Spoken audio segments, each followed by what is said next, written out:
É preciso olhar a circunstância da educação como sendo novos tempos. E novos tempos exigem novas atitudes, mais inteligência, mais audácia, mais coragem naquilo que se faz. A capacidade, acima de qualquer coisa, de imaginar também que não dá para trabalhar com métodos que são arcaicos, estruturas que são ultrapassadas. Claro que não é uma renovação constante. Quando se fala em mudança, cuidado. É preciso mudar aquilo que está ultrapassado, mas não aquilo que se apresenta historicamente como vitalizado. Exemplo, quando a gente olha o passado, nós precisamos fazer uma distinção. Daquilo que vem do passado, separar o que é tradicional daquilo que é arcaico. O que é o tradicional é aquilo que existiu e existe com vitalidade e com importância. Arcaico é aquilo que não tem mais lugar, porque está anacrônico, fora de tempo, não se aplica. Eu sou professor de filosofia. A filosofia lida com pensamentos que são tradicionais, não são velhos. Platão, Aristóteles, Heráclito, Parmênides. Ou, no campo da educação, o pensamento de Piaget, de Maria Montessori, de Anísio Teixeira, de Fernando de Azevedo, de Florestan Fernandes, de Paulo Freire, de Darcy Ribeiro. São pensamentos que são tradicionais, não são arcaicos. Eles têm o seu lugar. Nesse sentido, cautela. Não confunda antigo com velho. Eu estou fazendo aqui, por teu desespero farei, até 12h30, uma coisa que é antiga, mas não é velha. Uma aula expositiva. Sem PowerPoint, sem data show. Quando eu preciso, eu uso. Mas para isso eu não preciso. Por isso, eu faço aqui algo que é antigo, mas não é velho. Uma aula expositiva, ela é tradicional, ela não é arcaica. Ela será arcaica quando ela estiver ultrapassada. A ideia da autoridade docente, ela é tradicional, não é arcaica. Autoritarismo é arcaico. A autoridade é antiga. A atenção aos conteúdos é algo que é tradicional na educação escolar. O conteudismo é ultrapassado. Nesse sentido, cuidado. Quando se fala hoje em mudança, cautela com o mudancismo, isto é, com a necessidade de ficar mudando todas as coisas o tempo todo. Uma das maiores dificuldades que nós temos no Brasil é o fato de que a educação escolar não é um projeto de nação, ainda é projeto de governo. Isso é uma coisa que nos prejudica imensamente, porque quando você elege, escolhe e defende a educação como projeto nacional e não como projeto de um governo específico, quem vai se eleger se compromete com o projeto de nação. A educação não pode ficar submetida à oscilação que a democracia produz, mas que tem um efeito colateral, que é a alteração sequencial de políticas. Aqui as pessoas acabaram de assumir. Há coisas no teu mandato que você quererá manter e precisa fazê-lo, porque elas se provaram historicamente corretas, e outras você as vai substituir. Olhando a tua trajetória, por exemplo, na sequência de governos, isso é importante. Não é que você vai e porque é um novo governo, tudo muda, porque isso não é superar. Superar, inclusive em filosofia, significa levar adiante, significa ultrapassar, não significa resolver. A palavra resolução, a palavra solução é uma palavra que veio da química, em que você dissolve e conclui. A palavra superar significa levar adiante. Educação escolar pública, ela é uma corrida de bastão. Um governo carrega até determinado tempo, se tem compromisso sério e não compromisso cínico com a área de educação, leva até determinado ponto que chega, pega e vai adiante naquilo que é correto. Por isso, cautela. Quando se fala em inovar, lembre-se que inovação não é só a criação do inédito. Inovar também é dar vitalidade ao antigo. Inovar também é dar vitalidade ao antigo. Você, a hora que for almoçar hoje, você não vai procurar o restaurante, porque está escrito na parede, aqui temos os melhores fornos micro-ondas de Atibaia. Mas se tiver escrito que tem fogão a lenha, você quer ir. O fogão a lenha é uma inovação, é uma vitalidade. Aquilo que algumas metodologias hoje trazem dentro da educação escolar, que retomam coisas que Maria Montessori propôs, Vygotsky, que Paulo Freire debateu, né, que John Dewey trouxe à tona, ele que tanto inspirou Paulo Freire. Isso é inovação. Cuidado com a ideia de inovar como substituição. Inovação é vitalização daquilo que está ultrapassado para que ele ganhe outra dimensão. E, claro, não é o descartar daquilo que se provou importante. Nesta hora, é difícil para uma secretária e para um secretário, quando ao assumir o governo, o conjunto do executivo deseja que você faça coisas novas. Fazer coisas novas não é, obviamente, como eu disse, descartar o que já vinha na sequência, e aquilo se provou adequado. Como disse o secretário Schneider, quando ele assumiu, né, na gestão anterior em que secretário foi, ele chamou alguns ex-secretários para conversar. Quando a professora Cláudia Costin foi secretária de Educação na cidade do Rio de Janeiro, né, apesar de todos os avisos para que não o fizesse, né, afinal, como eu disse, nunca se deve voltar a um lugar que você foi feliz um dia, né, disse os chineses, mas o Schneider não aprendeu, já tinha sido ministra e decidiu depois ser secretária. Isso é insanidade, né? Se você observa, cautela, o que será demandado de você, secretário ou secretário municipal no nosso estado? Você que vai atuar, por exemplo, em Santa Cruz do Rio Pardo, onde nasceu minha família, ou vai atuar em Catanduva, onde nasceu minha mulher, ou vai atuar em São Paulo, onde eu vivo. Cuidado, fazer a renovação não é trazer o inédito o tempo todo, é proteger aquilo que teve capacidade de ser cuidado, descartar o que se coloca como inadequado ao projeto que venceu a eleição e ao mesmo tempo elevar o que se conseguiu. Quando eu fui secretário de Educação na cidade de São Paulo, após Paulo Freire, o governo anterior era o governo de Jânio Quadros, que não teve um desempenho tão forte na área de educação. Mas quando o Jânio Quadros assumiu, ele houvera sucedido a Mário Covas. Esse sim um homem que com a equipe na educação jogou a educação municipal lá em cima. Quando o Jânio veio, ele diminuiu um pouco aquilo que seria a condição, mas não onde Covas tinha pego. Quando o governo de Luiz Erundina, que eu participei, pegou a cidade, nós pegamos a partir de Mário Covas. Haja vista, por exemplo, que a secretária, né, de Educação Municipal no governo Covas, que foi Guiomar Nama de Mello, tinha como sua chefe da assessoria técnica Lisete Arelaro, da Universidade de São Paulo, que foi também a minha secretária adjunta. Por quê? Porque a ideia é você levar adiante e não você simplesmente descartar. Por isso, quando dentro desse fórum se fala em superar, inovar e transformar, cuidado. Cuidado para não ficar num mudancismo que a população inclusive nem entende direito, que uma parcela dela significa descarte de recurso, quando acima de qualquer coisa é preciso ter coragem política para elogiar o adversário.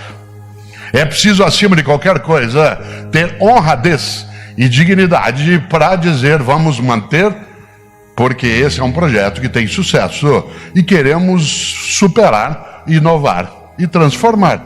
Claro, diz assim, Cortella, você fala isso porque você não está mais em governo, né? Fica muito mais fácil, né? A gente aprecia melhor o chicote quando tem o cabo na mão. Mas há aí uma questão de convicção política, que não necessariamente é partidária, mas que é política. Qual é a tua convicção? Como educador ou educador? Você vai ser secretária ou secretário de educação para quê? Para receber o título? Também é bom. É gostoso dizer que eu fui secretário de Educação na cidade de São Paulo. Quando alguém acha que você é uma pessoa importante, eu até brincava aqui com os colegas, né, do FNDE, porque na hora que eu sentei, que eu fui receber água, trouxeram para mim, acho que é a mando da professora Marialba, um copo de vidro, né, e não um copo de plástico. Né? Quando você é secretário da Educação de São Paulo, você ganha copo de vidro, né?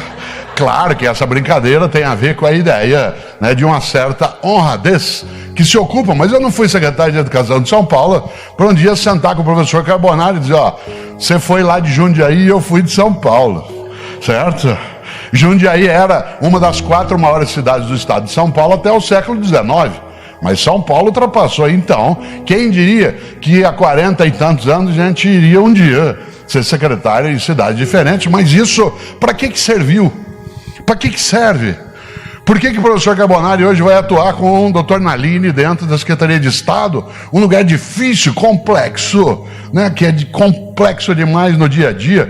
E é tão fácil, né, de outro lado, você olhar o quanto que o respeito político é importante. Não é a cumplicidade. Você não pode ser cúmplice de um governo que você substituiu se o programa de governo que te elegeu é diferente daquele que estava antes. Porque a população fez uma escolha e essa escolha tem que ser respeitada. O que é diferente de respeito político? Isto é, eu sei que o que fez aquele ou aquela que veio antes de mim, há coisas que são abraçáveis, outras são descartáveis. Claro que eu tenho uma vantagem. Quem foi o secretário de Educação que veio antes de mim? Paulo Freire. Aí também não precisava, né, outra coisa. Aliás, aí era algo que caiu, né, dentro da circunstância. No entanto, se vocês observarem, preste atenção, porque uma das maneiras de não envelhecer a cabeça, a prática, é prestar atenção em quem discorda da gente. Atenção. Cuidado com gente que concorda contigo o tempo todo. Gente que concorda contigo o tempo todo, ou não gosta de você, ou não te respeita, ou está se preparando para te derrubar. Gente que gosta de você, discorda de você quando é necessário. Gente que te respeita, discorda de você quando é necessário. Cuidado, repito, com quem concorda contigo o tempo todo. Claro que você não pode conviver com alguém que só discorde, mas alguém que só concorde te deixa envelhecer. Cuidado. Um adversário fraco te enfraquece, um concorrente burro te emborrece, uma oposição frágil fragiliza um governo. Preste atenção em quem discorda de você de modo respeitoso. Teu melhor amigo te irrita, tua melhor amiga te irrita, sabe por quê? Porque ela gosta de você. Ó, tô pensando em comprar um carro Cortella, você tá louco, você acabou de gastar dinheiro. Pô, você não gosta de mim? Gosto. É por isso que eu tô falando. Uma pessoa que não tem nem comigo, olha, Bia, eu tô pensando em comprar um carro. Compra. Né? É bom porque movimenta o mercado. Cuidado. Qual é a tua obra? Quando você se for, e você se vai, e eu também, o que vai ficar? Tua casa está pegando fogo, já apagaram a sala, a cozinha. De repente você olha, o bombeiro está enrolando as mangueiras, guardando. Fala, onde você vai? Ué, 5 horas, é o meu horário. Então, mas está pegando fogo lá. Não, mas ó, é o meu horário, me paga até essa hora. Já imaginou um cirurgião no hospital fazendo uma sutura de apêndice? Tem que dar 20 pontos na sutura ali no teu ponto de Mark Barnes para poder fechar direitinho, porque não tem equipamento para fazer laparoscopia. O que ele faz? No 8º ponto, fala, vou parar aqui mesmo, pelo que me pagam. 8 pontos tá bom já. Você já imaginou? Você sabe que há pessoas que se conduzem desse modo no cotidiano. Obviamente que eu não estou falando de trabalhar sem remuneração, estou falando de outra coisa. Da capacidade de entender o quanto que a vida é muito curta para ser pequena. E algumas pessoas se apequenam no modo como se relacionam na atividade que desenvolvem. Por isso, volto eu aqui a uma questão, você que ainda tem um tempo de desespero até 11 horas. Qual é a tua obra? Quando você se for, e você se vai, e eu também, o que vai ficar? O que vai ficar que não estrague, não apodreça? E repito, não seja objeto de disputa odiosa. Isto é, o que você e eu fazemos que honra nossa própria existência? Interessante. Uma das coisas mais marcantes quando se pensa em gestão e liderança é gerir para elevar a vida coletiva. Atuar de maneira que não seja cínica. Ética não é cosmética. Ética não é cosmética, não é uma coisa de fachada. Desse ponto de vista, claro, se nós imaginamos o propósito daquilo que fazemos, é a nossa capacidade de ganhar importância. Eu já observei, você também, várias situações em que algumas pessoas, elas não deveriam estar naquela atividade, especialmente em alguns ramos da atividade pública, porque ela, primeiro, não merece que o povo pague o salário dela, porque ela finge, e segundo, ela despreza aquele lugar. Mas há outras pessoas que, é claro, merecem muito mais do que recebem. Há outras pessoas que de fato têm que ser honradas no dia a dia, na atividade pública, mas nem sempre. Afinal de contas, como você bem lembra, há uma coisa aí que é decisiva, que marca inclusive nossa percepção. A ideia que se tem até, né, e que não pode de maneira alguma ser deixada de lado de pessoas que não querem se apequenar. Curioso. Quem aqui é professora ou professor? Se você acabou de entrar na atividade de docente, se você é um funcionário novo na Câmara ou na Prefeitura, vou te dar um conselho. Se você quiser ter uma vida que seja relevante, que cresça, ouça o que eu vou dizer. Afaste-se de funcionário velho. Afaste-se de funcionário velho. Aproxime-se de funcionário idoso. Não confunda idoso com velho. Idoso é uma pessoa que tem bastante idade. Velho é aquele que é morno, que acha que já sabe, que não precisa mais se mexer. Afaste de professora velha na escola. Sabe como é que é professora velha? Idoso é uma pessoa de 65, 70, 80 anos de idade. Velho é aquele que é morno. Quer ver um exemplo? Você chega numa escola cheia de ideias, quer fazer coisas, a professora velha fala assim, sossega aí. Com o tempo você vai aprender. Quando você estiver no meu tempo de serviço público, você vai ver, sossega, fica na tua, é só mudar governo, as coisas voltam ao que era. Afaste de funcionário velho. A pessoa velha, ela faz mal. Ela é homicida. Isto é, ela assassina as condições de vida coletiva numa comunidade. Se ela estiver na atividade pública, pior ainda. Você já imaginou? Aproxime-se de gente idosa. Gente idosa quer aprender, frequenta a escola, vem para debate, lota um auditório na Câmara. Os que têm mais idade aqui, alguns perguntariam, tal como eu, o que você veio fazer? Quero continuar aprendendo, sabendo, indo buscar. Há pessoas que acham que já sabem. Ah, não, para quê? Ao contrário. Por isso, atenção. Há um grande pensador que muitos conhecem aqui, chamado Padre Antônio Vieira, um grande português que viveu no Brasil. Padre Antônio Vieira começa um sermão dizendo: o peixe apodrece pela cabeça. O peixe apodrece pela cabeça. Já viu um peixe apodrecer? Ele apodrece da cabeça para o resto do corpo. E há pessoas que apodrecem pela cabeça. Isto é, uma cabeça que é morna, fútil, banal, inútil. Afinal, o que é vida? A vida é curta para ser pequena, e é curta mesmo, 75 anos.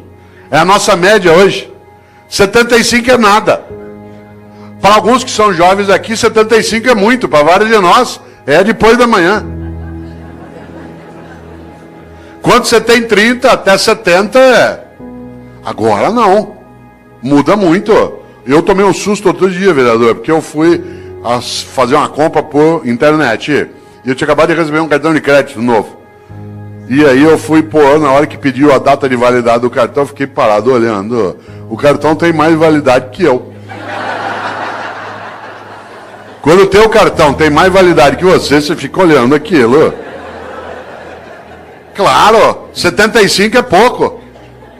Minha mãe, 85 anos de idade, domingo me falou assim: filho, hoje lá na igreja uma velhinha me falou. Eu falei: mãe, defina a velhinha.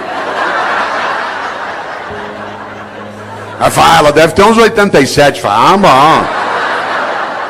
Claro. O que é vida?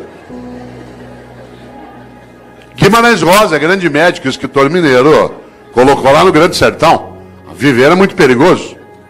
Viver é perigoso, de fato. E nascer, então? Já imaginou como é difícil nascer?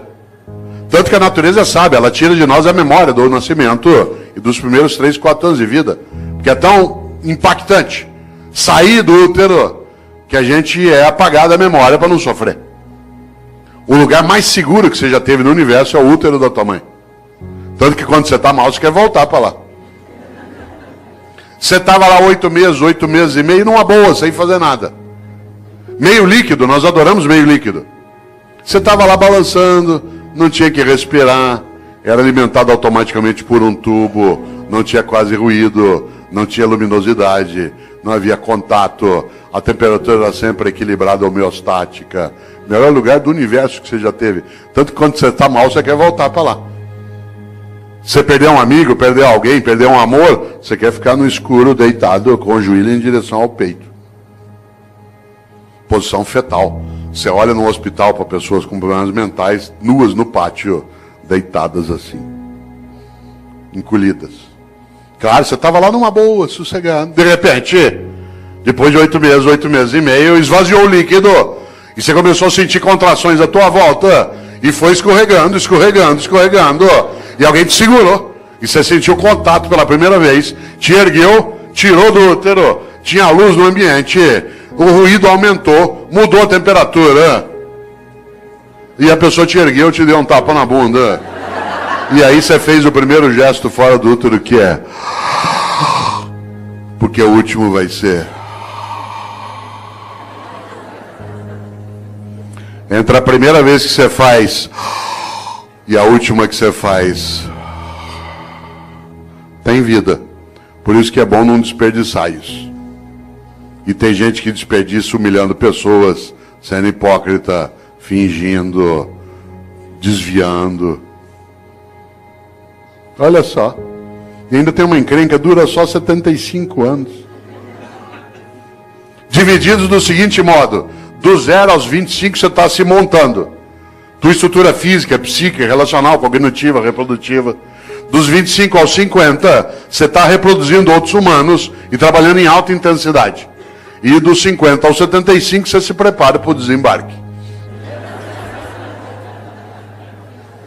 Do 0 aos 25 monta, dos 50 aos 75 desmonta. Não ria. Vocês vão chegar lá. Quem está nessa fase como eu, você sabe que você está nela, porque cada dia não tem o café da manhã, tem menos comida e mais caixinha de remédio. Você vai atravessar aqui a avenida, você fica em dúvida, você corre e tem um infarto no meio, ou seja, que Deus quiser. Olha só, quem diria? Você sabe que você está nessa fase quando cada dia você tem menos bíceps e mais pânceps, né? Mulheres não riam. Nessa fase vocês vão ser atingidos em cheio pela lei da gravidade. Tudo vai apontar em direção ao solo. E você vai ter que escorar com veneno botulímico, você vai ver. Você vai entrar na fase que a gente chama de California Dreams, que é The Mamas and the Papas, certo? Você ri? Pois morre. Claro, pode morrer professor, doutor, titular como eu, pode morrer prefeito pode morrer empresário, pode morrer diretor de departamento, pode morrer, tudo faz. Ou tem uma vida que não seja banal, inútil, fútil. Ou, pra quê? E aí nós temos uma encrenca, nós vivemos só 75 anos e ainda somos um animal que dorme demais. E eu conheço gente que dorme 8 horas. Você pegar alguém que durma 8 horas, por exemplo, num dia de 24 horas, ele dorme 1/3 do dia. Numa vida de 75 anos, dá 25 anos dormindo. Aliás, tem gente que você encontra na segunda-feira, obrigado. Fala assim, aí, o que você fez no fim de semana? Aproveitei e dormi direto. Tô louco para chegar ao feriado para eu dormir uma semana, obrigado. Chama-se animal racional, olha só. Nós não somos só um animal que dorme demais, nós somos um animal que come demais. Cada um de nós come, de acordo com a FAO, a área da ONU que cuida de alimentos, 1,5 kg por dia de alimentos. 1,5 kg dia de sólidos, líquidos e gasosos. 1,5 kg, não é tanto. Por exemplo, você já comeu hoje, vai comer daqui a pouco, depois toma um lanche, uma latinha de refrigerante de 300 ml tem 300 gramas. Hoje até 11 da noite você já comeu mais do que 1,5 kg. Como tem fome no planeta, alguns de nós comemos mais do que isso para dar essa média. 1,5 kg. Ao final de uma vida de 75 anos, 1,5 kg dia dá 42 toneladas de alimentos. 1,5 kg vezes 75 anos. Enquanto você estiver vivo, você vai deglutir 42 toneladas de alimentos do planeta. Claro, nós somos um animal que não tem só sistema digestório, nós temos sistema excretório também. E por isso, para o planeta não sair do eixo, a lei de Lavoisier tem que imperar. Cada um de nós também libera diariamente 1,5 kg de dejetos. sólidos, líquidos e gasosos. O que ao final de uma vida dá 42 toneladas de excrementos.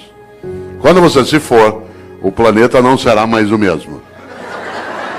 Você terá deglutido 42 toneladas dele e deixará como herança às próximas gerações 42 toneladas de excrementos. Qual é a tua obra?